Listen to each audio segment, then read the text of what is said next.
British-born Abbott and Welsh-born Gillard are both pushing the great Australian tradition of keeping outsiders out.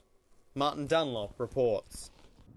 One of the issues foremost in the minds of Australian voters this election is the major party's policies towards asylum seekers. This is in spite of the fact that the average number of asylum seekers that land in Australia every year is really, really tiny, minuscule, small, little, tiny little small thing. It's like a little thing that you keep in a thing, but it's small, so you keep it in a bigger thing, but it's still very small.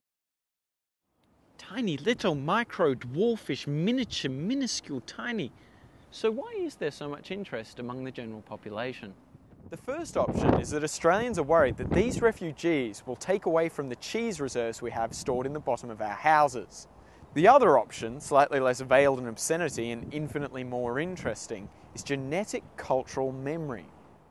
To explain further, it's important to understand that most Australians are descended from Western Europe, a region that was terrorised from the years 790 to 1066 by Vikings, the horn-capped marauders of the sea. So when you show the average Australian a picture of this, what they actually see is a picture of this. To test this theory, I interviewed the Sydney Institute's representative swinging voter of the year 2009, Eileen Crunn. Now, Eileen, you've said that your vote every election hinges largely on the major party's policies towards asylum seekers. Why is that? Look, Martin, I know how it is. You have some people over for a nice dinner, and at the end of the night, you go to the cupboard to get some Tim Tams. And there aren't any. Sorry, is that just a crude analogy, or do you actually believe that the asylum seekers are taking your biscuits? All I'm saying is, I have to buy a lot of Tim Tams.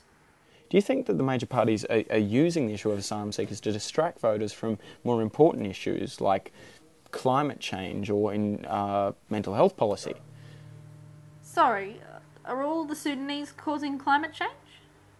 Because it's easy to say after an election that you fixed a problem when there wasn't one to begin with. The Northmen steal onto our land like thieves in the night, rob our mead and wheat, rape our cattle. Where is our king? Warring with the Scot, feeding his fat French wife on our dangeld.